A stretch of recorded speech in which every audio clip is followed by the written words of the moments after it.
Agora começou a gravar oficialmente. Então vamos lá, né? Boa noite para todos. Diego, grande Diego. Bom, meu querido.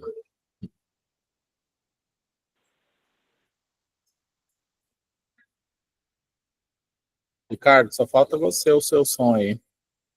Começar te dando um migué aí. Eu não vou ficar com meu microfone muito tempo aberto, porque tá muito barulho aqui, tá, gente? Eu tô por aqui.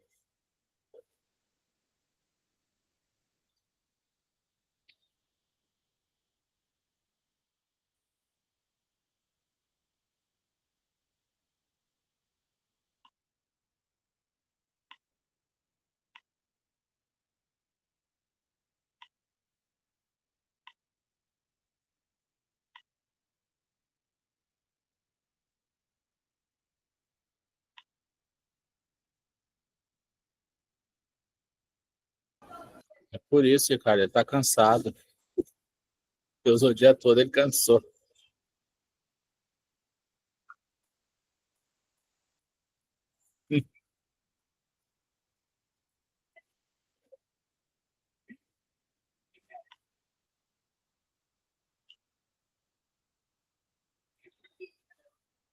Quem começa é o Ricardo, Gabi? Ou é você? Ele começa e ele tá com a apresentação também. Quer me mandar para apresentar, Ricardo?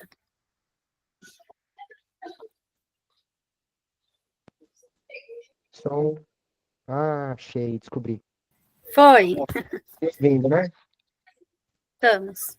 Eu esbarrei no botão de mutar. Aí É. pode estar configurado certo que não vai sair áudio nunca. Desculpa, gente. Tá bom, querido, vamos lá. Vamos lá. Tá aparecendo aí, né? Evolução do pensamento materialista de Marx. Divertido, viu? Bem legal, gostei. Vamos nessa, então.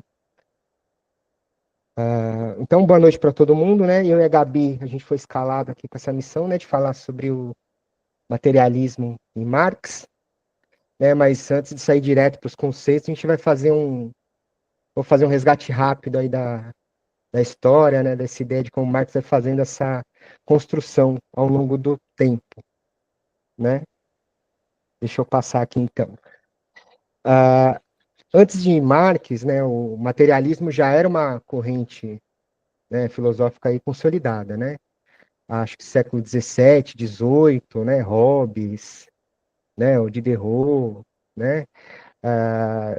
Eles já explicavam a realidade com base, né, nas entidades materiais, né, sem recorrer para essas explicações, né, que eram religiosas, né, metafísicas, né, Deus, alma, né, sem recorrer para essas explicações, né, que para eles essas eram explicações desnecessárias, né. Mas mesmo esses materialistas, né, eles tinham uma limitação, né, eles viam o mundo como algo que era dado, era fixo, né? Então, nessa concepção, né, um homem ele observava e descrevia o mundo racionalmente. Eles eram mais contemplativos, assim. Eles não reconheciam o ser humano como um agente histórico, né, que transforma o mundo, né? Por meio da sua prática, né? Então faltava para eles essa percepção, né, da história, né, como esse processo mais dinâmico, né? E é nesse ponto que Marx ele faz essa ruptura, né? Ele mantém essa base materialista, né? Mas ele insere essa atividade humana, né? Como um eixo principal, né? Da história, né? Como assim, a realidade não é só algo para ser interpretada, né? Ela precisa ser transformada, né? Então é nesse contexto que ele faz essa crítica, né? Então, a trajetória intelectual dele teve início com esse confronto, né? Contra o idealismo dominante da época, né? Que era representado por Bruno Bauer, né? Que era uma família, na verdade, a família Bauer, né? Que eles vinham muito idealismo, né, hegeliano, né? E eles se chamavam os críticos críticos, né? Porque na visão deles, né, eles faziam uma crítica tão elevada, tão refinada, né, que que eram, né, eles só era como se eles bastasse pensar, né, que tudo se transformava, né? Então, né, Marx, né, com Engels, né, eles escreveram a Sagrada Família, né? Eu acho assim, né, eu não tenho essa certeza, mas parece que tudo que ele faz tem esse lado meio, parece que ele faz meio que uma, uma brincadeira, né? Ele faz essa crítica, essa postura, né? Então ele apresenta esse argumento materialista um pouco mais aprofundado, né? Porque para ele, para que as ideias se concretizem mesmo, né? Elas têm que ser colocadas em prática, né? Então essa que é a distinção, né? Mais crucial, né? Lá no texto, né? Diz assim, né? Isso aqui eu peguei de lá mesmo, esqueci de colocar a página, né? Que as ideias superam ideias, mas não transformam automaticamente as situações materiais, né? Então, o Marx ele reconhecia, né, que os materialistas, né, eles também estavam certos, né, quando eles destacavam a influência das condições externas, né, e da vida prática na formação humana, né? Mas eles paravam por aí, né? E para o Marx, né, se o homem é formado pelas circunstâncias, é preciso formar essas circunstâncias, né, de uma maneira humana também, né? Então, eu gosto bastante de tabela, né, porque eu acho que facilita um pouco quando a gente tem essa, essa elasticidade, assim, histórica, né? Então, eu acho que ajuda um pouco. Então, eu trouxe aqui essa tabelinha para a gente comparar. Eu acho que ajuda um pouco. Porque ele faz essa crítica, por exemplo, ele faz é como se fosse um caminho aqui, né? Então, por exemplo, vindo do idealismo hegeliano, né, que é onde Marx faz a sua crítica, né, o Bauer ele via a história, né, como impulsionada exclusivamente pelas ideias de uma elite intelectual, né, com as massas populares sendo consideradas inertes, né, e sem o movimento próprio, né. E já a abordagem materialista de Marx, né, ela enfatiza que as ideias elas não transformam a realidade por si só, né? Então é preciso, né, necessário uma força, né, uma força prática, né, e a participação ativa das massas populares para efetuar, né, essas mudanças reais, né? E essas duas ideias elas têm implicações distintas, né? Então, a postura de Bauer, ela conduz para essa política passiva, né? É como se estivesse observando a natureza ali distante de binóculo, lá né, do escritório, né? Mas Marx faz o apelo direto para a ação, né? Ação revolucionária, né? Então, ele rejeitava essa ideia, né? E eu trouxe aqui mais uma tabela, né, outra, né, porque eu acho que ajuda também a destrinchar um pouco essas ideias, né? Então eu trouxe aqui o idealismo hegeliano e o materialismo histórico, mas isso ele foi construindo aos poucos, né?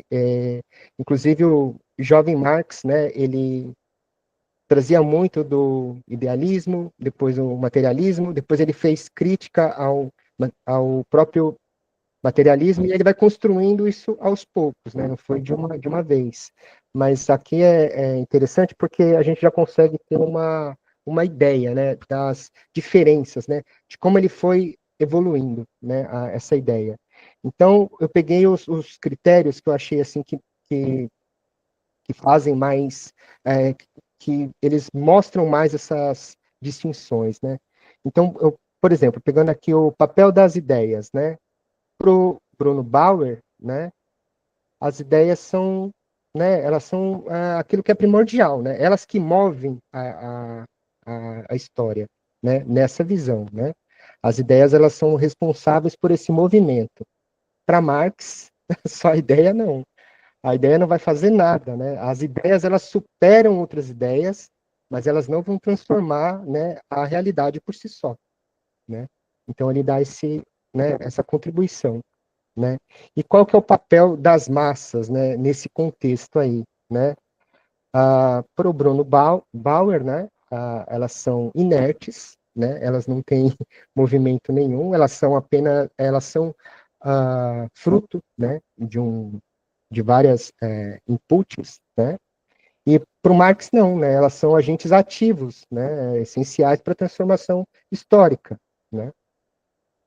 O motor da história, né? Nessa outra concepção, são as ideias da elite, né? Para o Marx, o motor da história é a força prática e a ação ampla das massas populares, né? A natureza da mudança, né, no idealismo, ela é contemplativa, né? Ela é dedutiva, ela ocorre pela apresentação dos esquemas, né, racionais, né, e para por aí, né? Para Marx, não, ela é transformadora, é prática, né? Ela ocorre pela ação humana sobre as circunstâncias, né? E essa relação que eles têm com a prática, aí é onde né, a, as diferenças são gritantes, né?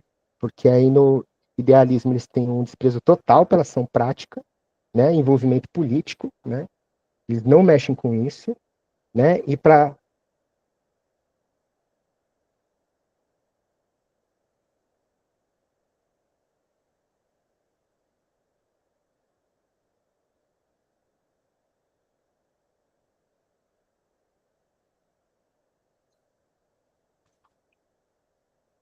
vocês estão me ouvindo?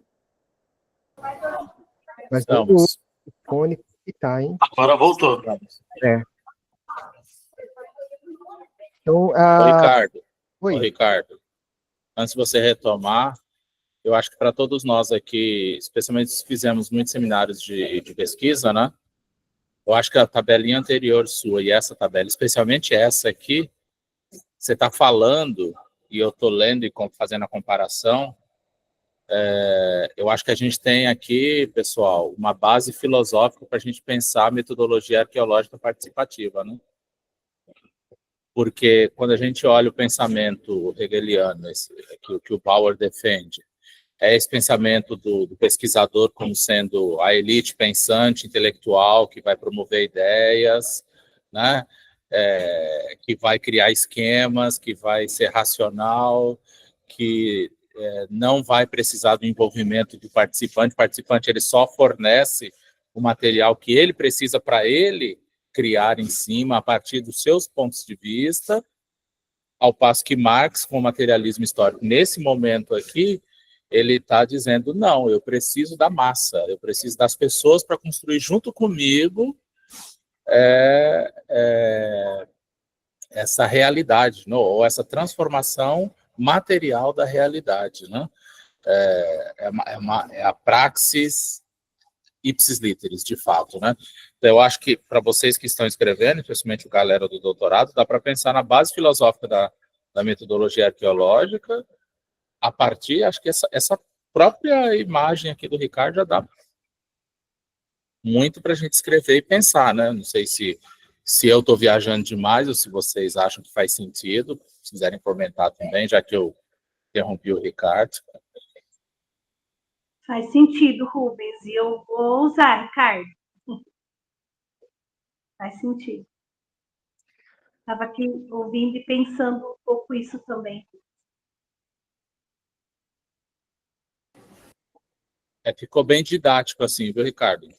Você não precisa ficar se justificando, porque a sua estratégia está extremamente didática e muito, muito clara, muito nítida, assim, para a gente entender. Eu tive dificuldade de ir trazendo todas essas mudanças de forma histórica, né, que é o que o Konder faz, que é muito didático, mas para apresentar aqui em pouco tempo, nossa, eu acho que ia trazer né, ia ser muito complexo para a gente trazer. Então, eu curto tabela, né, que faz a gente ter o contraste ali, né, das ideias, né? Deixa eu ver se eu consigo passar por aqui, que agora mudou até a telinha aqui, ó. E aí não tem como, né? Aí a parte da fofoca que eu acho da hora, não tem como não trazer, né? Podia ter pulado, mas ia ficar, ia fazer falta, né? Porque Marx, ele vai saltando, ele vai incomodando, e a galera, pô, sai daqui, vai-te embora, vai para outro lugar, tal. Então, já saiu de lá da onde era a Alemanha, tinha um outro nome, gente, eu infelizmente esqueci, né? Mas aí ele estava ali em Paris, né?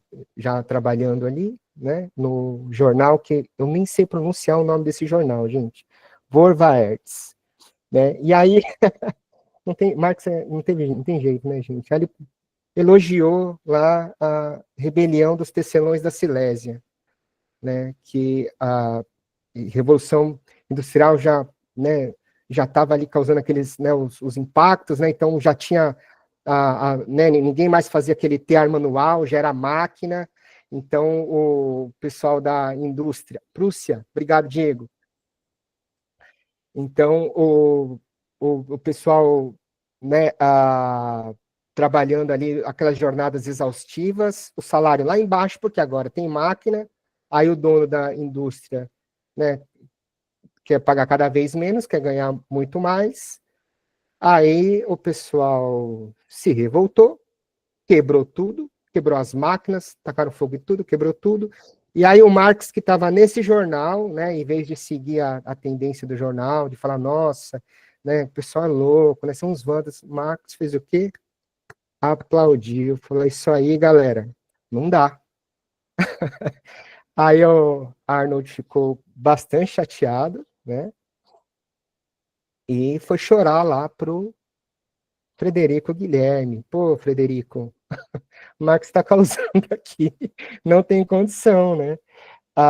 Aí ele pressionou o François Guizot, né? Que é um outro, né? Ali que estava com medo, né? Tal, porque a Prússia dominava toda aquela região. Eu falei, gente, né? Não tem jeito, o Marx não tem como ficar aqui não, né? Então, e pior que ele já mandou o grupo todo, né? Porque ele já expulsou de lá Marx. Queria muito ter, né, ter convivido nesse grupo. Imagina, Marx, Heine Bakunin. Já pensou? Todo mundo junto ali, ele já despachou os três, né? Vão, né, ter essas ideias aí de vocês em outros lugares, porque aqui não tá dando certo. Então ele foi para Bruxelas.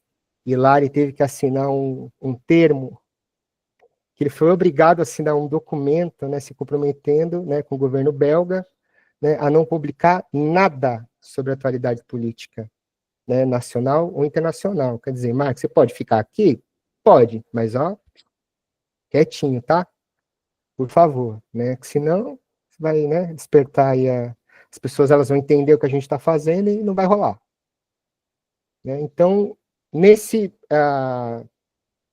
nessa censura que ele sofreu, ela foi importante também, porque aí ele se aprofundou ainda mais, né? Aí, bom, agora eu não posso publicar em jornal, né? Então, bora pensar, né? Bora fazer críticas aí né? E aí ele começa a se aprofundar mais, né? Nessa compreensão do materialismo, que ele era muito contemplativo, né? E aí eu trouxe um outro resuminho para a gente comparar, e aqui eu já vou dar o gancho para Gabi, né, que o idealismo hegeliano, que também é uma fonte que Marx bebeu, também, né, do jovem Marx, né, que a história é o desdobramento das ideias. E aí ele salta, né, para o materialismo, mas ele percebe que Feuerbach, que é o que a Gabi vai trazer daqui a pouco, né, ele fala, pô, é interessante, mas ele é passivo, né, a gente observa, mede, mas a gente não faz nada, né, então, aí ele, né, ele traz para essa visão de prática, né, que o ser humano transforma o mundo pela ação prática, então ele dá essa afinada, né, e depois né? Aí a gente vai ficar aqui hoje só no materialismo, mas ele segue adiante, né? Que a Ana vai trazer no próximo encontro, né? Com eu não lembro quem. Sei que é Ana com alguém.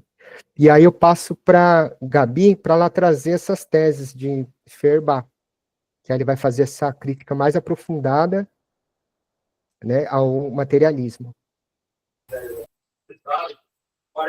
Gente, boa noite. Estão me ouvindo bem? Certinho, né? Vamos lá. Então, essa tese de Feuerbach, né, foi escrita em 1845, então é nesse período aí que ele foi para Bruxelas e que ele começa a fazer essas críticas. Tá no início do pensamento dele, é quando ele começa ali a formular essas críticas, a trazer com mais firmeza aí o pensamento dele, um outro materialismo, né? Pode passar.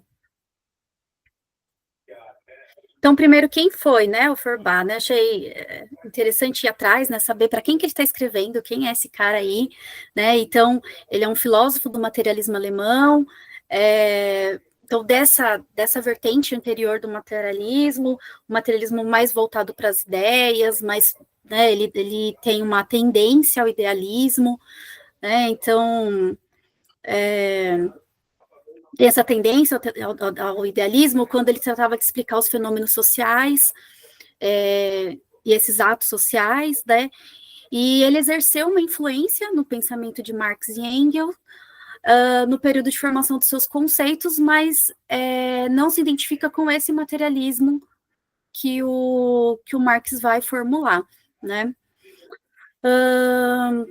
Aí, né, novamente aqui, que estes o que fizeram foi tomar o materialismo de Feuerbach, a sua essência fundamental. Então, ele usou essa base, estudou, trouxe críticas e reformulou, né, viu que realmente era o que dava para ser contemplado, o que dava para ser usado, e o que ele conseguiu complementar, e o que ele falou, não, isso aqui não é isso que é que eu penso e que é visto no materialismo, não é isso que importa, né? Então, ele transformou numa teoria científico-filosófica do materialismo e desprezando suas concepções idealistas e religiosas. Foi isso que Marx fez, né?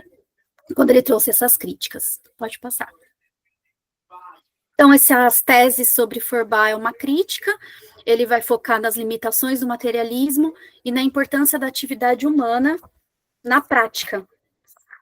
Então, ele vai destacar todo esse papel ativo dos seres humanos na construção, né, de uma sociedade mais transformadora.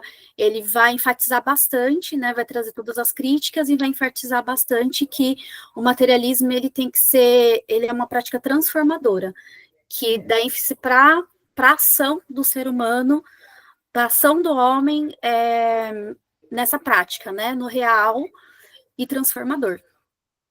Pode passar. Vão ser 11 críticas, né? Fiz um resuminho de cada uma. Então, primeiro ele vai falar que o materialismo de Feuerbach vê a realidade apenas como uma contemplação, né? E, novamente, ignora essa prática e sensível do ser humano, né? E que o idealismo, ele desenvolve uma atividade apenas abstrata, de uma forma muito abstrata, muito... que eu posso dizer aqui, mais simbólica, mas que não considera a atitude essencial do ser humano, né? E reduz essa prática como limitada e negativa. Então, eles acham que não é negativo a ação do ser humano, né? Depois que a verdade do pensamento humano, ele não se comprova na teoria, mas na prática. É essa reflexão que o Marx vai trazer, né?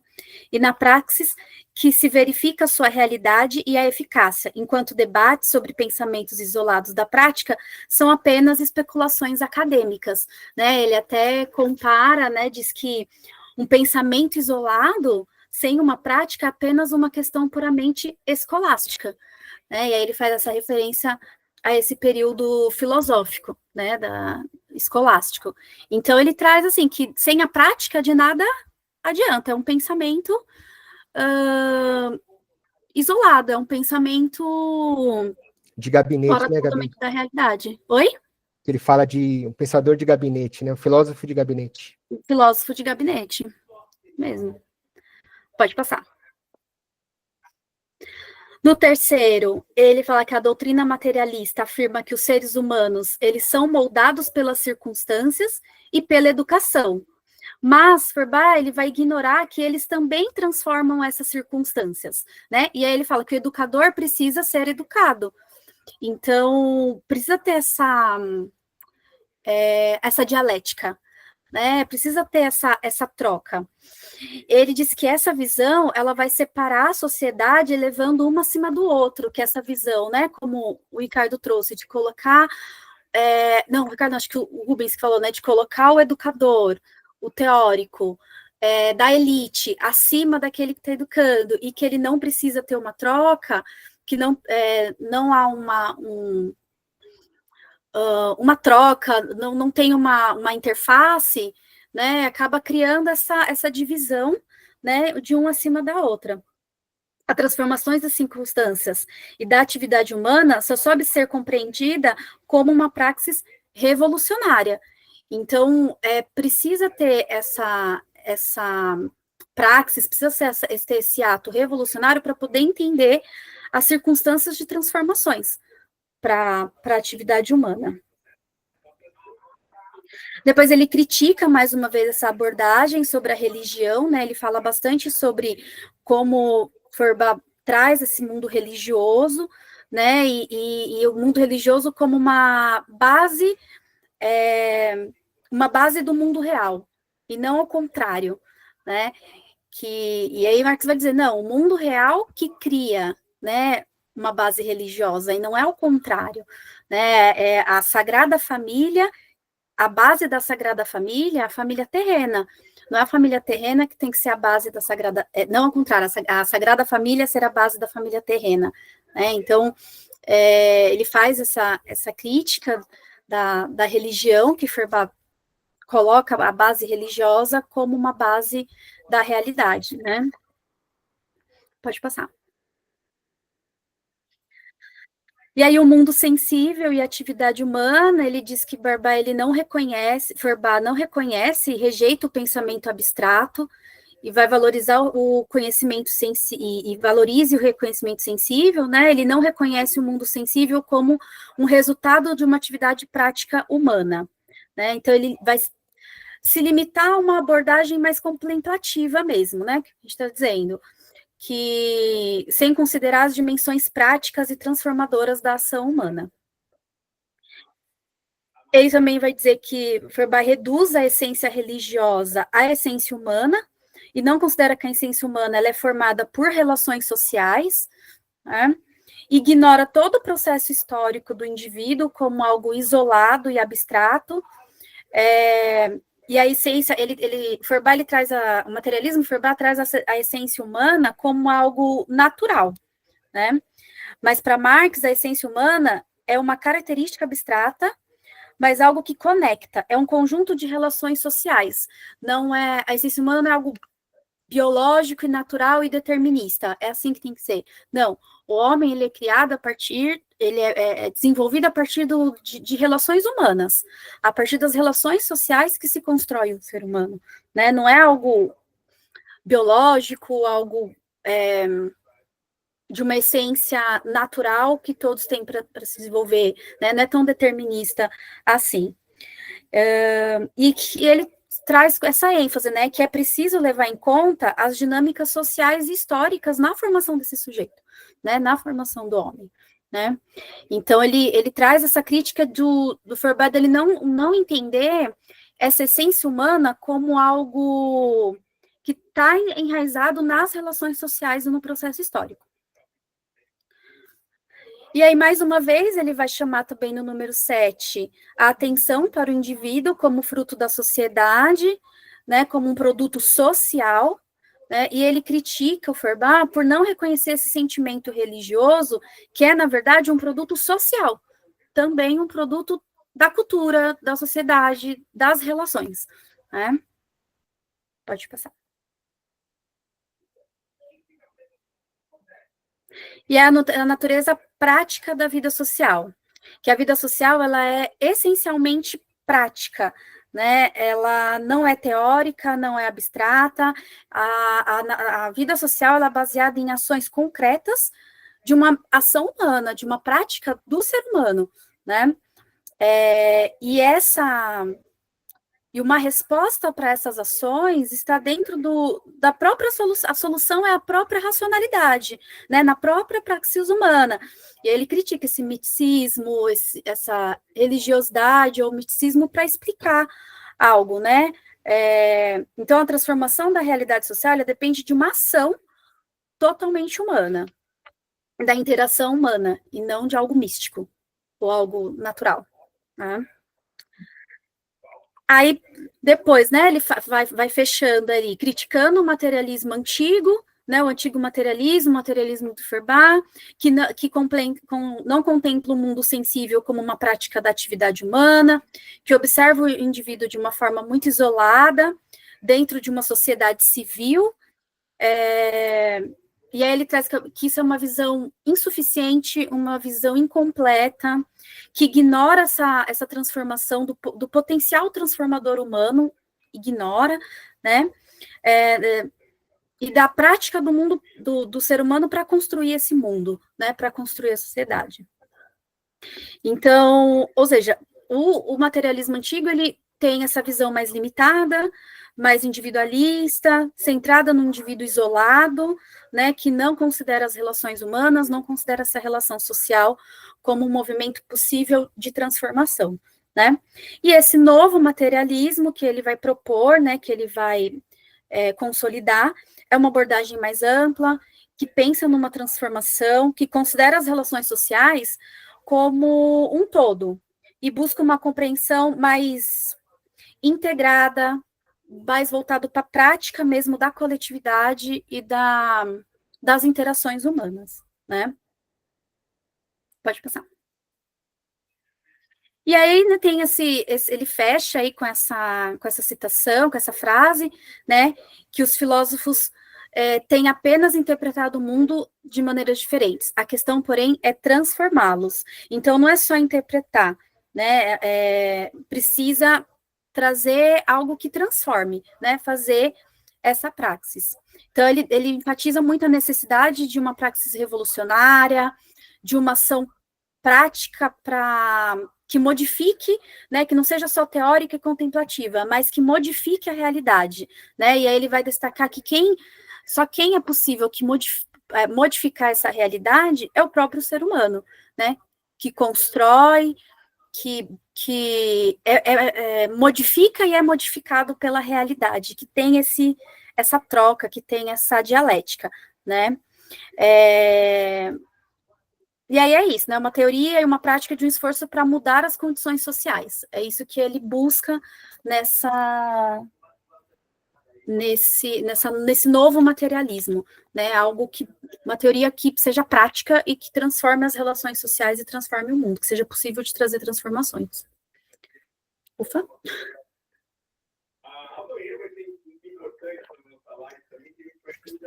Alguma consideração, gente, para passar? Robson, nosso especialista aí. Acho que é bem um pouco da história da humanidade. Ele faz na verdade, está dizendo que a história da humanidade é essa: o homem é formado a partir do homem. Acho que aquele filme A Guerra de Fogo, ele ilustra muito isso que não sei, é o que me veio agora. Ele fala muito do que o Marx está falando. Essa inscrição de linguagem, interação, mundo, olhar, essa minha relação com o outro, no meio onde eu vivo, que me torna homem, senão eu só seria um pedaço de carne biológica, né? E aí, se olhar só por aí, eu não transformo, não me transformo, e aí quem nasce, o biológico que nasce de um jeito, tem lá os seus privilégios, o biológico que nasce do outro, ele está praticamente dizendo assim, olha, a nossa história enquanto humanidade, e a gente só se tornou homem pelo homem por conta desse ambiente, dessa história, dessa interação, de tudo isso que vai escrevendo nessa carne e dizendo, você não é só carne, você não é só biológico, você é mais do que isso. E acho que o filme Guerra de Fogo é disso. Não sei. Eu gostei muito, achei muito legal ter pego né, o Rubens ter proposto esse tema, essa parte aí do marxismo para mim, porque tem uma vertente dentro da psicologia marxista, né, sócio-histórica, de uma base marxista, e aí me relembrou um pouquinho das aulas que eu tive na graduação, e que traz esse olhar, nessa vertente da psicologia, traz esse olhar para o sofrimento humano e para as construções sociais a partir das próprias interações, a partir do que é construído, a partir das relações econômicas e sociais, e é bem interessante, né? E eu lembro muito, assim, dessas disciplinas que tinha uma professora incrível, assim, que ela falava, né? O ser humano é formado a partir das relações sociais, a gente transforma e é transformado a partir dessas relações.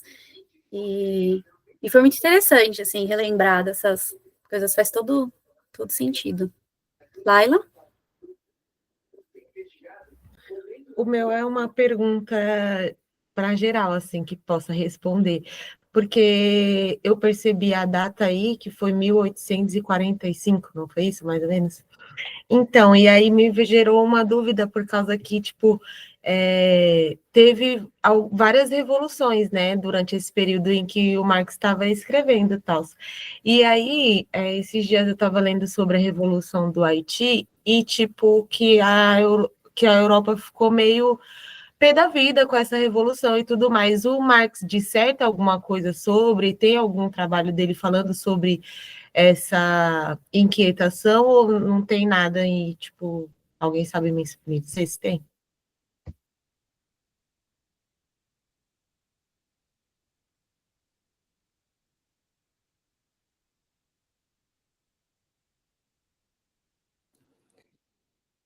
Estou esperando o Robson responder. Tá bem. Olha, os movimentos de época, né? Se a gente vai pensar ali, o Haiti tá muito dentro de toda aquela revolução que vem da Revolução Francesa. Você tem todo o Estado germânico ainda Prússia, né? Portanto, as confederações germânicas e que vão a partir das revoluções na França, incitar a Revolução Haitiana. A Revolução Haitiana ela acaba sendo motivada a partir dessa crise destacada a partir da Revolução Francesa, com crítica à ideia do absolutismo e ali dessa possibilidade de mudança e de crítica por conta, né? Por conta da monarquia, da perseguição, eu ia falar da crucificação, mas a partir é guilhotina, né?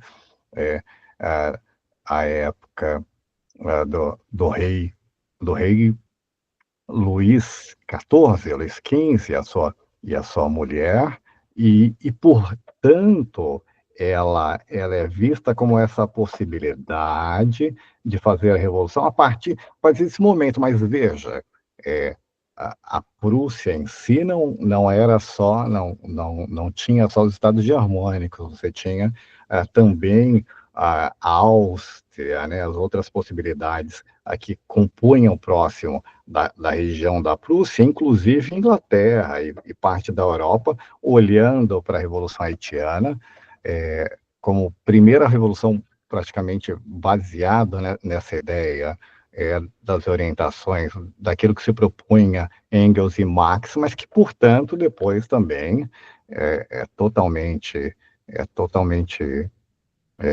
de forma muito violenta, né, massacrada. Mas ela tem uma influência, nesse período, mas não direta, né, a partir acho que de uma leitura marxiana, do pensamento marxista, mas não algo assim que o Karl Marx tenha uma relação direta com o movimento revolucionário haitiano. Não sei se É um espelhamento dessas revoluções que estavam acontecendo.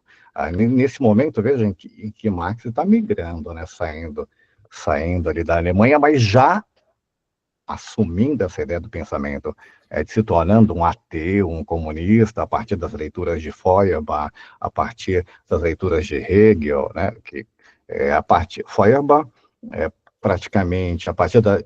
E foi o Feuerbach, ele foi estudante, ele foi aluno do Hegel, né? Assim como Marx leu os dois, e a partir dessa crítica, inclusive do que o Ricardo dizer que ele faz ao Rouge, né, que ele assume a sua característica, mas com curiosidade efeméride, né, ateísta, né? Mas é ali que ele se assume, a partir dos anos 40, se assume um comunista revolucionário, e essas ideias todas colocadas, acho que a partir do manifesto comunista, da construção dele, da crítica à filosofia, da crítica ao Estado de Direito, é o que vai ser um combustível, penso, dessas revoluções ao longo da Europa e das suas colônias, e isso acontece muito com Haiti. Posso, acho que só para organizar aqui historicamente, né? A Revolução do Haiti, ela acontece em 1804, quando Laila que leu sobre isso, acho que é isso, né, Laila? No início dos anos 1800, né? É isso mesmo. Portanto, ela acontece pelo menos uns 40 anos antes de Marx elaborar, consolidar o pensamento dele. Então, do ponto de vista do tempo linear, não daria para a revolução dele ter influenciado a Revolução Haitiana.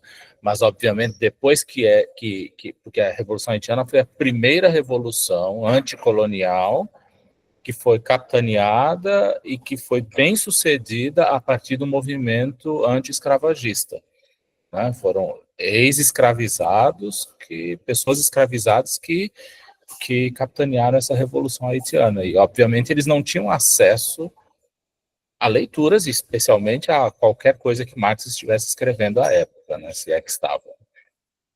Então, eu não sei, eu acho que é lógico que depois disso, pensando em termos de organização do Haiti, obviamente a gente pode pensar num marxismo ao Haiti, o marxismo haitiano, e a gente pode pensar na influência do Marx para outros movimentos de libertação anticolonial. Para mim faz mais sentido, mas para os haitianos especificamente, acho que até do ponto de vista histórico não dá para a gente fazer essa relação, né? Porque eles aconteceram antes, né? Bem antes. Aí, Ricardo, vocês vão ter mais slides? Então, tá. Eu só queria fazer um comentário assim, né? Para passar para o Becker aqui. Sim, achei até aqui a apresentação de vocês muito interessante, muito genial, né? Mas eu acho que quando a gente vai falando dessa construção do materialismo e desse percurso que o Marx ele foi fazendo a partir do idealismo hegeliano, de um leve desprendimento do Feuerbach, né? Mas ainda muito apegado às ideias, à metafísica hegeliana, né? E depois essa coisa espiritualizada do Hegel, né? Esse mundo das ideias do Hegel, e depois do giro radical que o Marx dá, é muito interessante, gente, porque quando a gente vai estudar, e está estudando aqui, ainda que não na profundidade que poderíamos ou deveríamos, né? Mas isso já dá para nós um panorama de como o Marx, a teoria dele é de fato uma teoria, ela começa como uma teoria social muito potente, porque ele está olhando para as pessoas, ele está olhando para o povo, ele está aproximando a materialidade, a vida material, né, a concretude da vida das pessoas. Então, acho que aquela tabelinha, né, Ricardo, que você trouxe, né, que a gente consegue ver nitidamente um movimento científico moderno, que não privilegia os participantes da pesquisa, e a proposta do materialismo marxista, que privilegia aqueles que participam, ou seja, a tua pesquisa era uma pesquisa participativa de fato, se o participante participar, estiver envolvido em todas as fases. É isso que Marx dizia. E depois, nas teses que ele constrói, para conversar com Feuerbach, também mostra esse lado dele, assim, extremamente ser humano. E um último comentário é a partir do que a Rose falou, né, Rose, do filme Guerra de Fogo. Quando você fez, me fez lembrar uma coisa muito louca, né, gente? Que consciente ou inconscientemente, eu não acredito que seja inconscientemente, né? Mas esse cabo de guerra que a gente vive na sociedade, né, entre o conformismo da condição humana, né? Então, assim, determinados grupos sociais têm que se conformar em estar nessa condição, porque é assim que é a vida. É isso aí. Não rola muito mais disso, não. O social não influencia. A concretude da vida não influencia nisso. Você está aí porque você tinha que estar aí. E o outro lado, e isso já acontecia já com Marx, aí o Marx vem e diz, não, as relações humanas podem mudar isso. As relações humanas devem mudar isso. Esses lugares em que os seres humanos são colocados, isso é a partir de relações que são construídas socialmente. Então, a gente precisa mexer nisso. Por isso que, naquele livro Socialismo Utópico, ou Socialismo Científico, do Engels, ele fala que tem uma parte que ele fala que a ideia dialética, a ideia material do Hegel e, obviamente, do Feuerbach estava de cabeça para baixo. Eles não enxergavam com clareza. Né? Eles dizem, o Hegel diz isso, eles estavam com a ideia de cabeça para baixo, por isso que eles não enxergavam, eles achavam que, uma vez nascido o proletariado, tu vai morrer assim e conforme-se. E não é isso. O Marx, com essa proposta materialista, por isso que na 11ª tese ele fala, chega de ficar interpretando, filosofando, e aí o Hegel vai dizer que o que eles criam, na verdade, é uma filosofia do proletariado, que é o termo que eles tinham à disposição à época, né? Vamos, a partir das relações humanas, a gente precisa reorganizar a sociedade, reconfigurar isso. Eu lembrei disso a partir do comentário da Rose do filme, né? Que não é dado, né? É construído socialmente. Então, se é construído, pode ser desconstruído também socialmente. Tá? Bem legal isso aí. Becker? Eu queria só colocar aqui uma leitura minha, um ponto de vista que eu estou tendo, principalmente em razão desse slide que ainda está na tela, transformar o mundo. Peço perdão antecipadamente ao meu parco conhecimento histórico, mas se nós olharmos para o mundo ocidental, para a cultura ocidental, a gente consegue extrair grandes referências no período pré-Idade Média. Depois nós temos uma enorme influência da Igreja, e com o final da Idade Média, a gente ainda passa muitos anos vivendo contextos sociais pontuais, isolados, esparramados no mundo. Apesar de termos inúmeros nomes que surgiram e que norteiam e que são objetos de estudo nossos até hoje, né? Temos aí o Feuerbach, Gramsci, Thomas Hobbes, enfim, tem uma Lavoisier, né? Não podemos lembrar deles. Marx é um divisor de águas, gostando ou não, acatando ou não, aceitando ou não, a leitura que Marx deu, não apenas e exclusivamente no aspecto econômico, que é uma discussão que consta aí nesses artigos, onde a gente vê que existe isso, mas socialmente, e de Marx para frente, tudo gira de maneira indireta, direta ou indireta, alguma coisa que ele falou, que ele postulou, que ele discutiu, que ele sustentou. Eu ratifico aí, eu entendo as palavras aí do Rubens, eu ratifico o que ele está dizendo, no meu ponto de vista, que o que o Marx trouxe foi tão potente que depois dele não apareceu alguém tão potente socialmente, com ideias tão profundas, né, que tivessem o alcance mundial que Marx teve. Porque Marx viveu num período de ebulição na Europa, aonde tudo estava acontecendo ali. Então, todos os nomes que surgiram depois dele têm grandes significados, grande importância, mas de maneira não tão abrangente quanto o que ele falou. A gente tem Nelson Mandela, a gente tem Paulo Freire na nossa área de educação, a gente tem tantos nomes que surgiram trazendo grandes ideias, passamos aí através da Revolução Russa, né, que mudou um monte de coisa, Segunda Guerra Mundial, mudanças geopolíticas no mundo todo, a Prússia, agora a Haiti, as divisões que a gente está tendo hoje no Oriente Médio, enfim, o mundo está numa ebulição muito grande, mas as ideias marxistas, o fundamento, aquela base, ela é tão significativa, ela é tão relevante, que de forma direta ou indireta, a gente tem nela os alicerces de tudo que nós estamos fazendo hoje.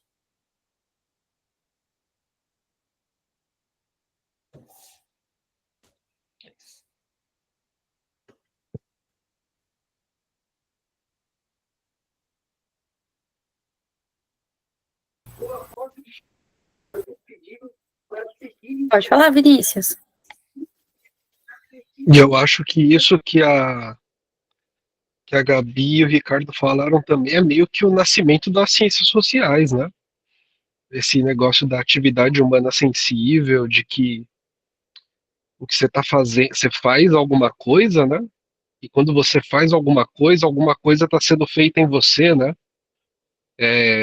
Sei lá, dá para pensar isso em outras áreas também, que na análise do discurso, a palavra tem menos a ver com o que você pensou, mas tem mais a ver com o fato de sempre ter um monte de palavras circulando, né?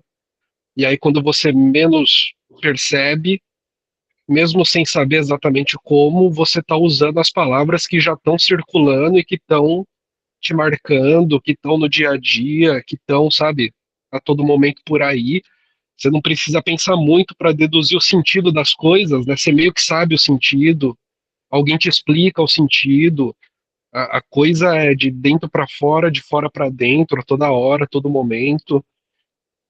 Essa coisa de eu não fiz ciências humanas na graduação, né, mas na especialização eu lembro que eu tive uma professora de antropologia que ela estava dando as aulas dela, né, e o público da pós que eu fiz não era exatamente de pessoas que fizeram ciência de base, né, tinha publicitário, jornalista, gente da administração, e, enfim, biblioteconomista e por aí vai. E ela ficava sempre batendo na tecla de que, quando ela estava explicando um autor que era interacionista, ela não estava falando da interação do tipo assim, o que eles estão pensando para fazer, mas ela estava falando da interação de o que eles estão fazendo, quais são os efeitos do que eles estão fazendo um no outro, né? Para entender interação. Então, eu acho que isso da atividade humana sensível, isso de transformar o mundo, mais do que um chamado para transformar o mundo, é uma descrição da realidade, né? Mesmo sem saber, você fazendo qualquer coisa, você está transformando alguma coisa, se transformando em conjunto, e aí, nessa transformação, tomar consciência disso dá chance da gente meio que fazer de um jeito planejado, de um jeito seguindo um caminho, né? Seguindo um projeto e por aí vai, que é o interessante da coisa. Obrigado.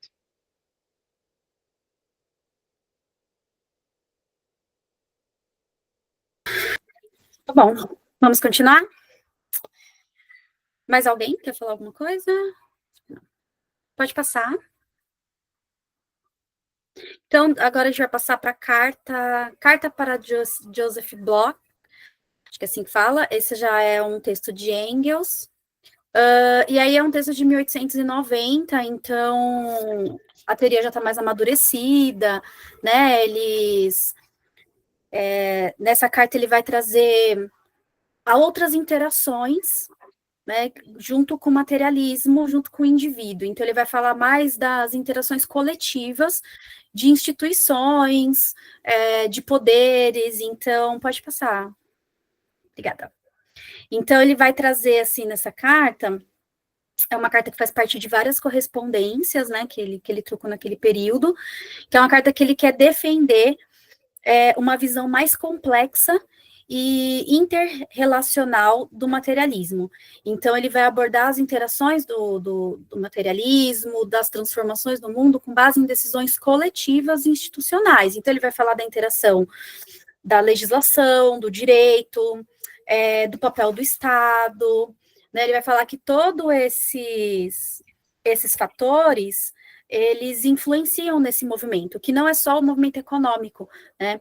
E ele vai até reconhecer que ele vai trazer como o hiperdeterminismo econômico que foi gerado em torno dessa teoria materialista, parte até de uma certa culpa deles, do Engels e do Marx, porque eles focaram tanto em explicar o quanto a economia influenciava nas transformações, nas construções, como que esse coletivo econômico influenciava, e não tiveram oportunidade ou tempo para explicar como os outros fatores também influenciam. Então, ele trouxe essa reflexão, é uma carta focada em explicar como essas outras instituições atravessam tudo isso, né? Ele diz que ele critica essa aplicação superficial dessa teoria, né? Ele indica estudar e sempre olhar essa teoria estudar o materialismo histórico diretamente das obras originais, né? E aí no texto ele vai citar alguns textos como referência e indicar, né, algumas leituras. Mas, enfim, ele vai falar que esse fator econômico, ele é determinante, mas ele não é o único, e que pensar dessa forma é uma forma muito reducionista de pensar essa teoria, e que a gente precisa pensar de uma forma mais ampla, com todos os outros elementos que estão dentro aí da sociedade ou da cultura. Ele vai citar religião, própria filosofia, o direito, e ele vai dar essa ênfase para essas construções mais coletivas, né? Então ele vai dizer que o resultado da história é um resultado de interações de muitas vontades, né? E são vontades individuais que se unem, que formam vontades coletivas, né? Que são influenciadas por essas condições de vida. Então, essas vontades, elas se atravessam, se cruzam, interagem entre elas, anulam umas às outras, mas resultam em um resultado. Ficou, né? Mas vão ter esse resultado coletivo, né? E não planejado, não é uma coisa determinista, né? Também não é uma coisa intencional. Muitas vezes não planejado, e que vai trazer esse resultado coletivo. E cada vontade individual vai contribuir para um resultado, né? Pode passar.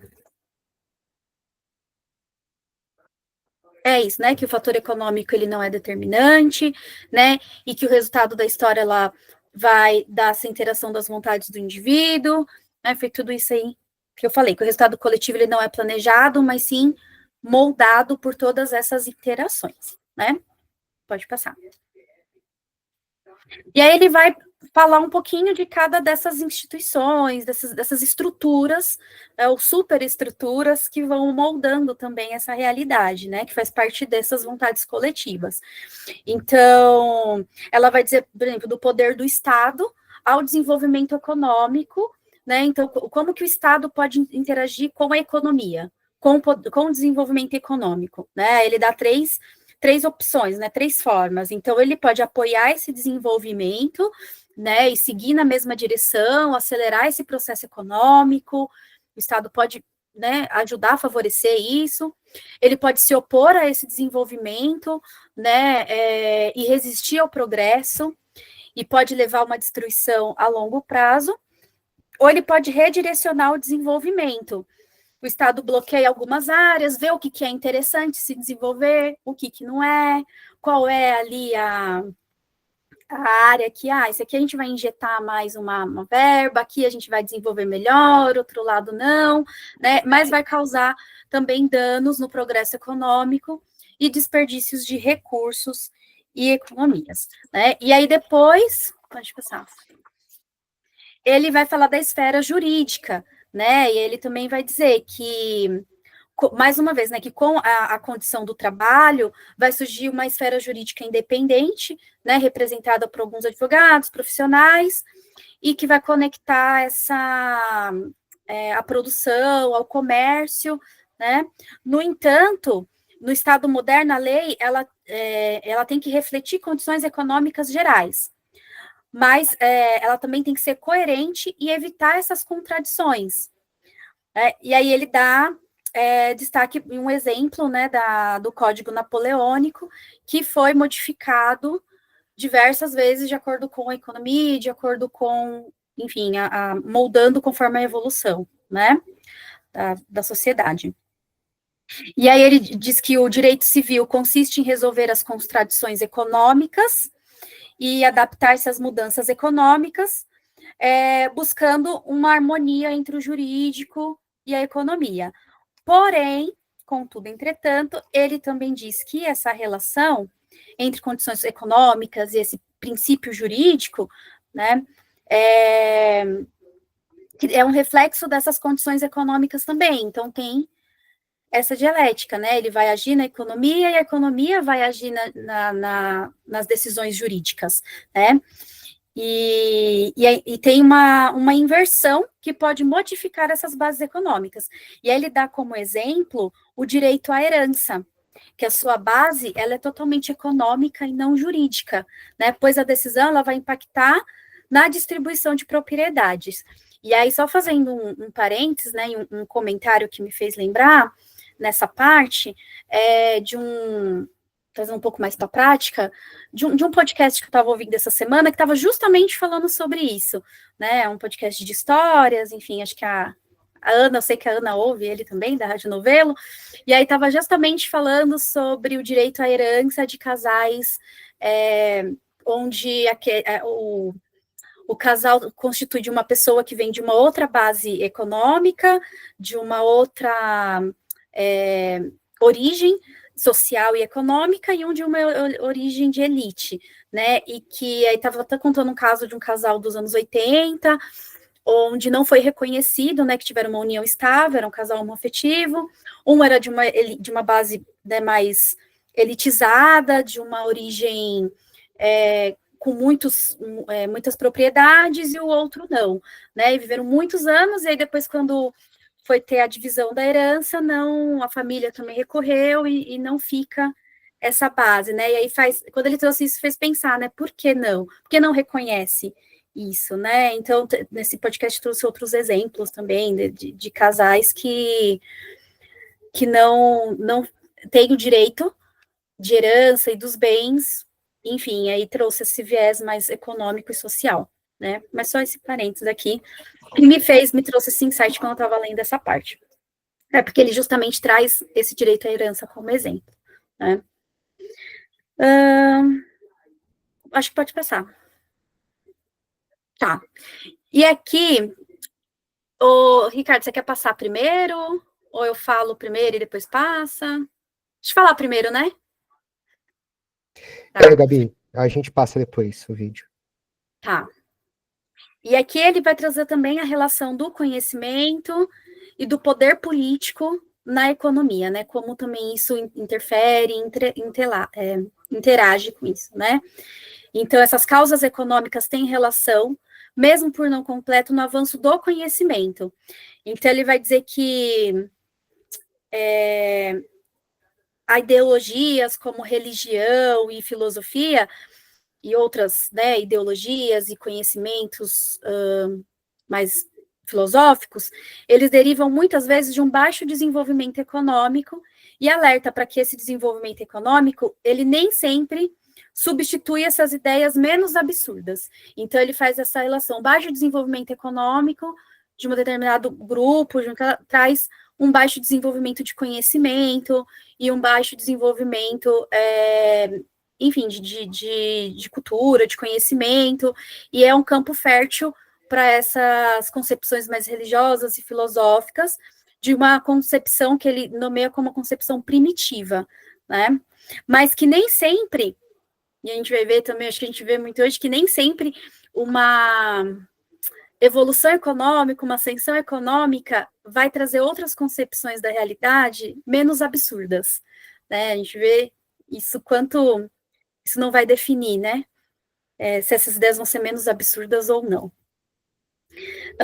E ele vai dizer que essas ideias elas vão influenciar o movimento social, o desenvolvimento social e econômico, né?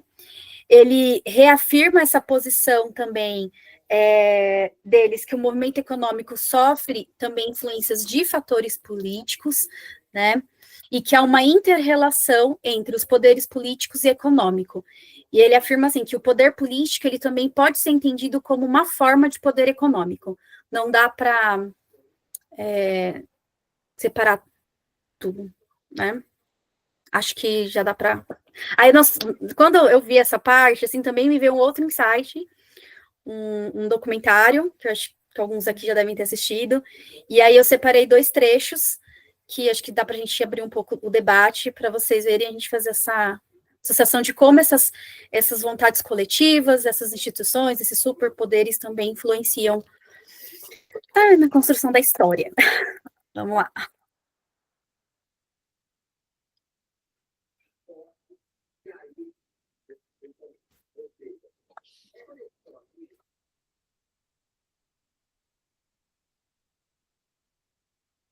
Tá indo com áudio? Não? Não. Peraí. 1 minuto. Tem um segredinho aqui para ele mandar com áudio. Olha o povo aí, gente, todo mundo quietinho. Vamos para de compartilhar a tela que dá para ver todo mundo. Tá com áudio? Sem áudio. Sem áudio, Ricardo. Sem áudio ainda. É porque você teria que compartilhar uma guia. Coloquei, ó, opções. Guia. Ah, tá, guia. Achei. Agora vai, com áudio. Mas tem que ser uma por vez, né? Isso, agora sim. A senhora votou no presidente Bolsonaro? Votei. E vai votar? Vou continuar votando. Que é um homem de Deus, né? Quer dizer, na minha concepção, porque cada um... Não que Lula não seja de Deus, Lula também é de Deus, mas ele tem os valores dele. Qual é a fé do Lula? Ele é do candomblé. Ele não é católico? Não, não é católico. O presidente Lula, católico, nunca foi, né? Ali, tem ele recebendo a espada de Xangô. Nós, como baiano, conhecemos essas coisas, né? Bote aí, presidente Lula recebendo a espada de Xangô. Antes de votar em Bolsonaro, eu estava pensando em votar nele. Quando eu vi isso, aí eu desisti. Você espera que qual presidente ganhe? Qual? Do Bolsonaro. Bolsonaro. Ela é Lula. Mentira, é Bolsonaro. Ela é Lula. Fale, pode falar que não tem problema. Tá, eu queria que o Lula ganhasse. Mas ele não, se ele não botasse essa proposta aí De quê? dos banheiros, né? Dos banheiros, Também. não gostava. Mas ele não se resume só a isso, né, filha? Mas eu Porque queria Lula, que ele ganhasse. ele tem proposta boa para o país, ele tem coisa boa para fazer para o país. Eu votaria, mas por causa do evangelho, aí por isso influenciou na minha, né, no meu voto, o que vai influenciar mesmo é a minha religião.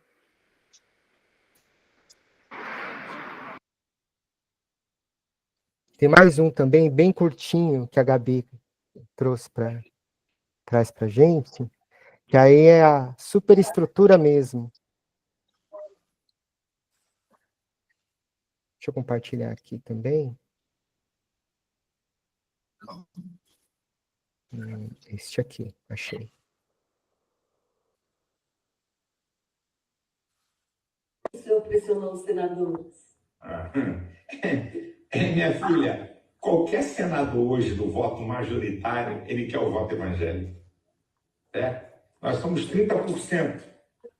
Você está numa disputa e chega um líder evangélico e diz assim, não vota nesse cara não, que esse cara é contra nós. E com argumento, não apenas de falácia.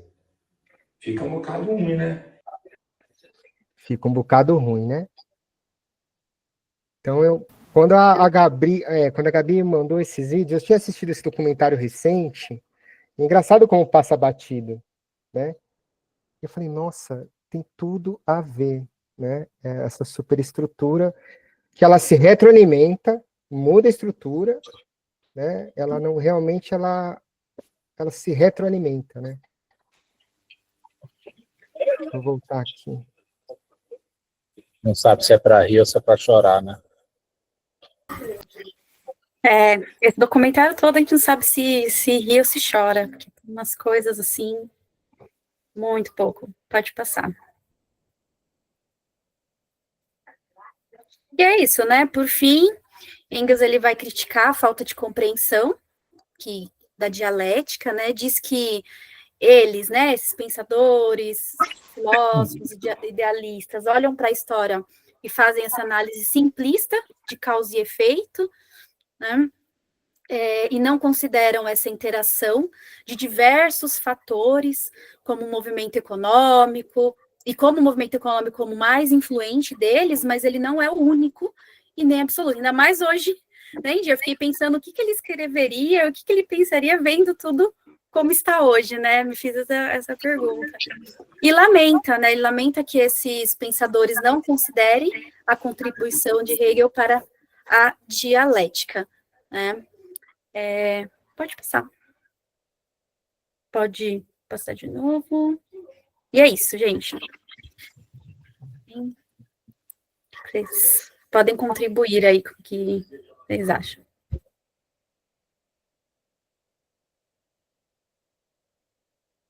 Aquele primeiro vídeo lá da menina e da mãe resume muita coisa, assim, em 30 segundos ali, que tudo bem, tem superestrutura ideológica, mas tem um conflito de geração também, conjunto com isso, tem também questões de sexualidade também, que mesmo sem exatamente saber por quê, mas o banheiro não pode passar, tal, enfim.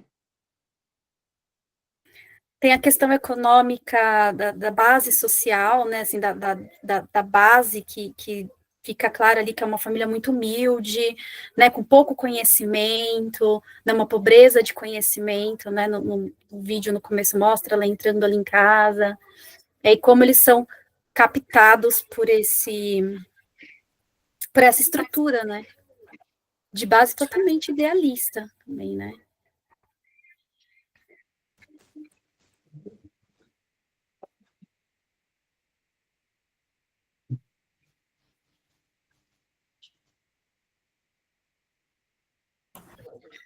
Ontem nós estávamos discutindo um livro de uma escritora ali do Dick Villagilda, né, que recentemente pegou fogo aqui na região da Zona Noroeste, aqui no Saboó, na Zona Noroeste aqui de Santos. É uma ocupação lá e foi mais de 100 barracos queimados, né? Esse livro da Thais Helena é o trabalho de conclusão de curso dela, que teve como principal, né, o objetivo do trabalho era perceber o racismo estrutural, tudo mais dentro da Baixada Santista. E ficou em foco o Dick Villagilda. E ela fez algumas entrevistas com algumas mulheres que moravam no Dick Villagilda. E a gente achou muito interessante, assim, que as mulheres são chefes de família, em sua maioria, né, negras, e quando a Thais Helena perguntava se ela achava racismo, né, tipo, ter mais pessoas pretas no DIC Vila Gilda do que no Gonzaga, por exemplo, que é um bairro um pouco mais nobre daqui de Santos.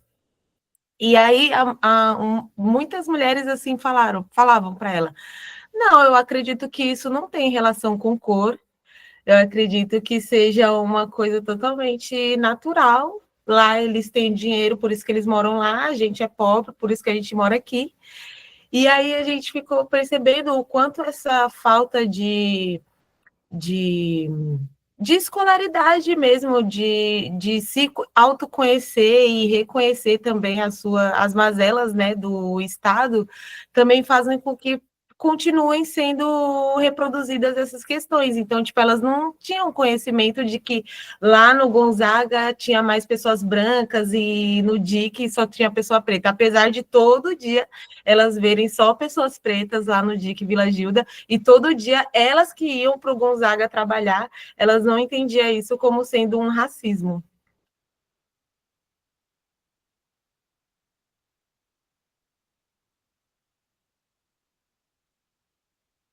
Eu acho que vem resolver muito do que a gente discutiu aqui do Marx, né? O quanto a cultura, a interação, a língua, a questão do conhecimento, o quanto isso constrói a pessoa que a gente é, né? E da história que a gente acredita que é. São essas relações que são construídas, foram construídas, têm os seus propósitos de serem construídas, mas que não é impossível ser desconstruído também essas ideias. Sei, acho que é isso. Eu acho que é um pouco do que a gente falou no começo, né? De que essa percepção, essa lógica idealista, né? Material idealista, né? Que parte do idealismo, de que você é assim porque você está nessa condição, porque esse é o seu lugar, né? E não há nada que você possa fazer sobre isso. As relações foram forjadas para você estar no lugar onde você está. E isso não se muda. Então, você está na Vila Gilda porque você tem que estar na Vila Gilda. Esse é o seu lugar. E aquelas pessoas estão no Gonzaga porque elas deveriam estar no Gonzaga, esse é o lugar delas. E essa relação não se inverte. Então, essa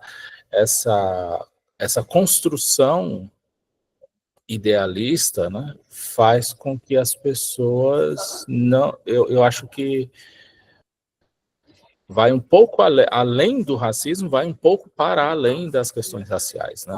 Das questões raciais, questões de gênero e outras questões. Ultrapassa um pouco isso, né? Ultrapassa as questões de relações sociais, né? Então a pessoa entende que não, esse é o meu lugar, eu não tenho direito a aquilo.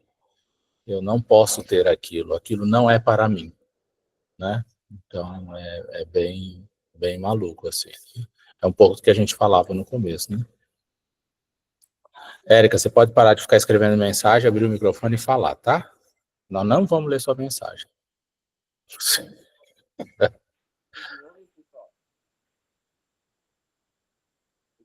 Seu microfone está fechado, Diego. Troca o fone aí. Acho que o meu fone que tá ruim. Vocês estão me ouvindo agora ou não? Agora sim. Eu tô num contexto aqui da casa dos meus pais e o meu fone não tá funcionando muito bem.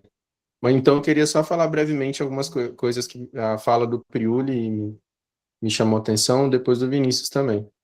Acho que uma, aliás, é até a clareza, né? Quando o Rubão falou a opinião dele de ver a tabela lá, eu falei, pô, bacana o que esse camarada fez, porque para quem tem a mente desorganizada, a tabela ajuda, né? E aí a primeira coisa que eu pensei mesmo foi essa questão, assim, eu não sei se eu também não tenho domínio da teoria marxista, mas há uma impressão muito forte de que muitas ou todas as frentes de batalha no campo científico, inclusive as mais duras, elas tentam ser materialista histórico dialética, né? E eu sempre acho isso uma contradição, porque às vezes a ciência dura vai se colocar como um lugar neutro, né? Mas não, há um compromisso de entender a praxis da coisa.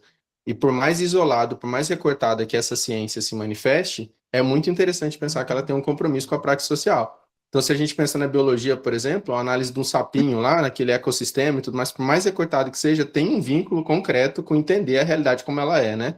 E isso é muito doido, cara, você pensar assim que é a força epistemológica dessa teoria, né? Então, essa foi uma coisa que eu pensei. Agora, uma outra coisa que o Vinícius, ele falou exatamente o que eu estava pensando, mas numa perspectiva diferente, né? Que é a partir da análise do discurso. Eu estava pensando aqui como bakhtiniano e fiquei pensando o seguinte, há um autor chamado Valentin Voloshinov, que era parça do Bakhtin, morre possivelmente fuzilado no... Fuzilado não, quem morreu fuzilado foi o Matvei, o Medvedev. Mas, enfim, o Voloshinov, desaparece no contexto do regime stalinista, mas ele escreve uma obra chamada Marxismo e Filosofia da Linguagem, em que ele se apropria dos conceitos marxistas para tentar fazer a filosofia da linguagem. E o primeiro capítulo chega a ser uma defesa, assim, idealista da teoria, né, da filosofia marxista. E aí, entre tantas coisas que ele escreve, ele se apropria do conceito de materialismo e de ideologia para pensar a linguagem, e daí disso se exterioriza o conceito de signo ideológico, em paralelo, em diálogo com o signo linguístico saussuriano, né?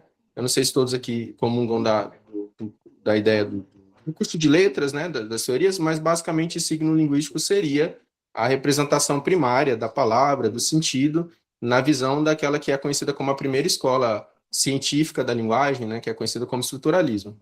Percebam, então, que na visão do círculo de Bakhtin, se apropria desse conceito do signo linguístico e fala assim, com Marx a gente chegou à seguinte conclusão, a palavra, como o Vinícius estava falando, não é só uma palavra, ela está carregada, ela está encarnada, é o verbo que eles usam, encarnada do real, da realidade.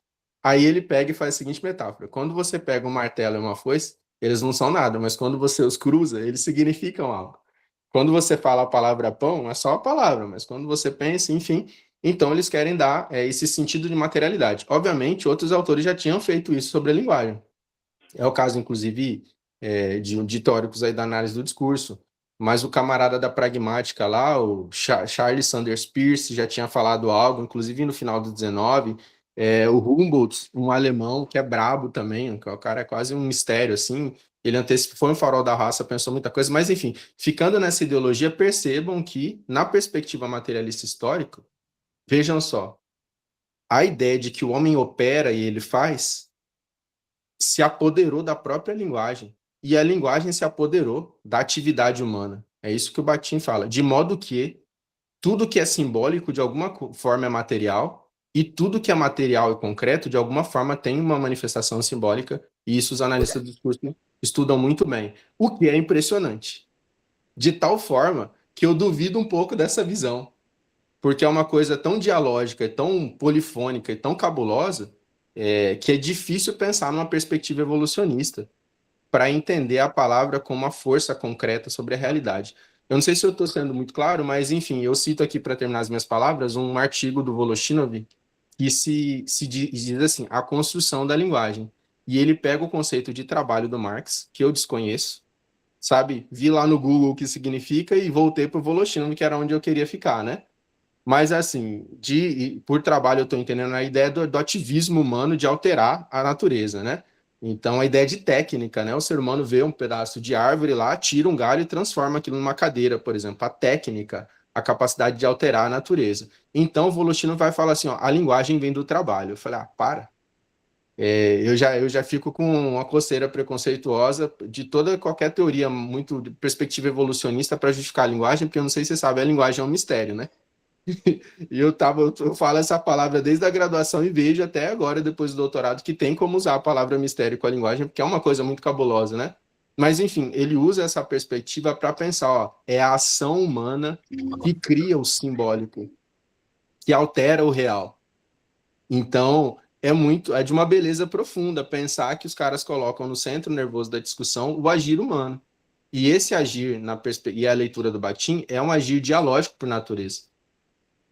Não tão aí uma crítica à análise do discurso com respeito ao grande especialista aí que é o Vinícius, não tão uma visão tão determinística desse agir, mas que é um agir comungado, compartilhado, cabuloso. É por isso que, voltando lá para terminar o que eu estou falando, o conceito de signo ideológico é muito mais do que uma representação ideológica. é uma representação da própria arena conflituosa onde o simbólico e o material se dão.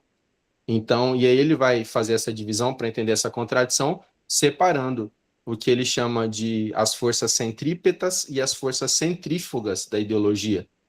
Por forças centrípetas, ele está dizendo que são as forças, justamente do que o Priuli chamou de superestrutura, de infraestrutura, né, que vem de cima, os aparelhos do Estado e tudo mais, né, então as ideias vêm de cima. Por outro lado, ele explica que da realidade aqui dialógica, entre duas pessoas, por exemplo, ideias centrífugas podem subir.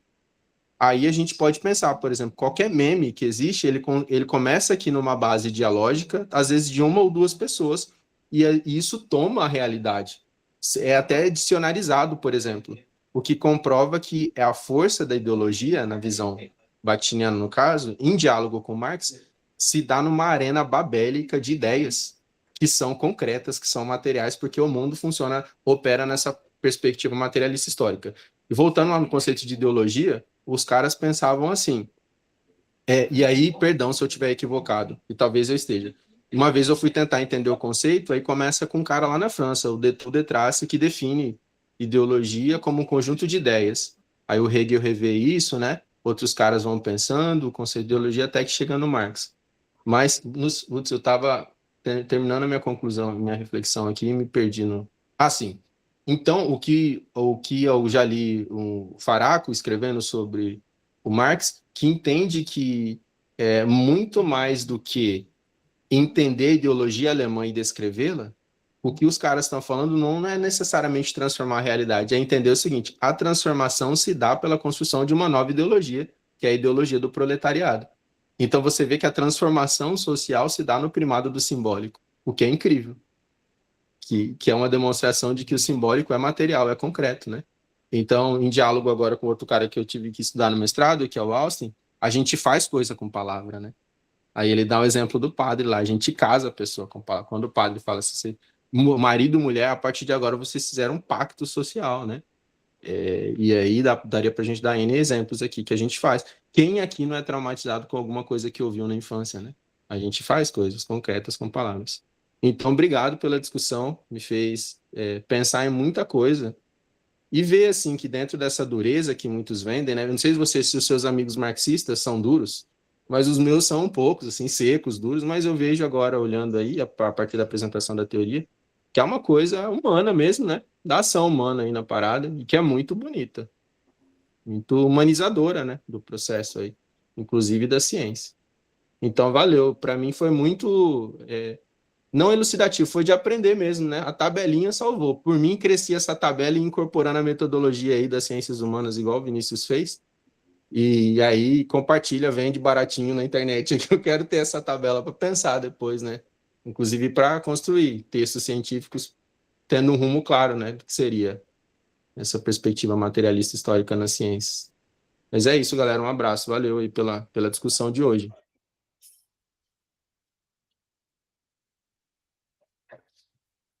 Mais alguém? Érica, chegou a sua vez de falar, Érica. De defender o seu argumento.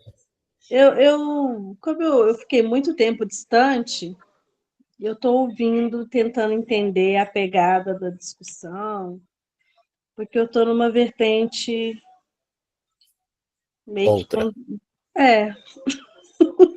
Então, eu estou tentando pegar a essência do que vocês estão falando, para poder compreender, porque eu fiquei um pouquinho... Atualiza para a gente aí o que você está... fora da roda, sabe?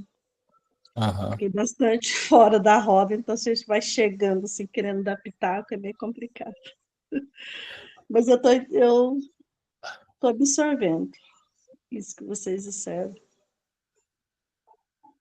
Muito bom. Atualiza para a gente aí o que você está fazendo no doutorado mesmo? Você já qualificou?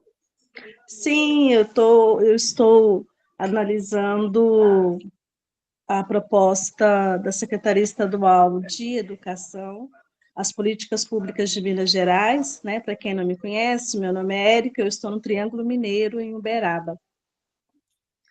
E a partir de uma perspectiva decolonial e pensando se existe perspectivas de uma educação para as relações étnico-raciais dentro da proposta estadual de educação. Quais caminhos estão se organizando para tal? Enfim. Muito bom. É isso. Muito bom. Mais alguém, gente?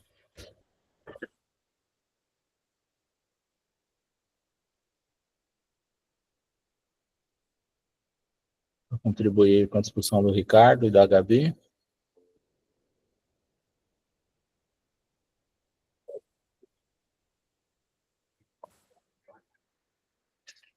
Foi muito boa a apresentação de vocês, viu? Vai lá, alguém abriu.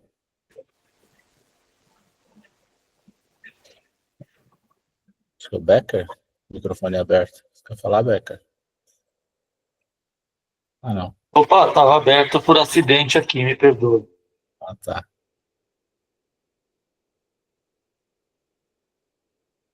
Bom.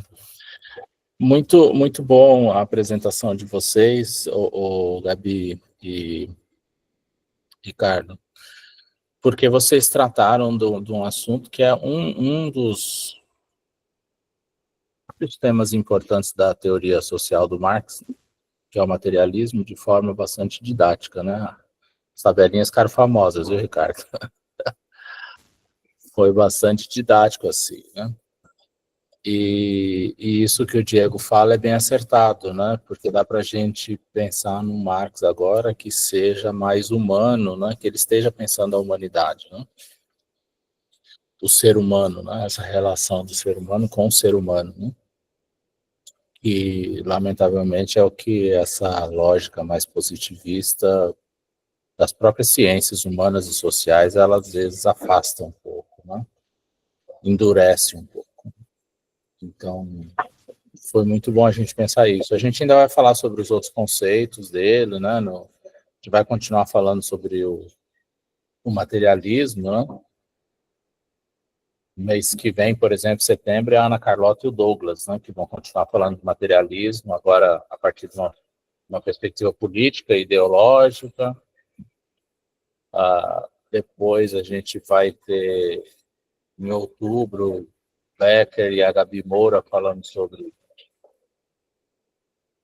mercadoria, então a gente ainda vai avançar um pouco mais nos temas aqui, né? Agora é bom, gente, à medida que a gente vai conversando, vocês irem pensando nas pesquisas de vocês, né? A ideia é se a gente conseguisse incorporar, né? Trazer alguma coisa que a gente está discutindo aqui para as pesquisas, né? Lógico que vai demandar um pouco mais de leitura, mas se vocês conseguirem identificar o que dá para ser usado das discussões dentro das pesquisas de vocês, e aí vocês vão aprofundar naquilo que acham que encaixa, é bom. Hoje, por exemplo, eu acho que quem está no doutorado trabalhando comigo na metodologia arqueológica participativa, dá para trazer bastante, dá para a gente aprofundar um pouco essa percepção filosófica do caminho metodológico, né? Eu acho que isso dá robustez para a argumentação metodológica do trabalho, né? E aí a gente pode começar a pensar juntos e construir juntos para a tese, né? Para quem já vai entrar na fase da tese, né? Mas tá bom.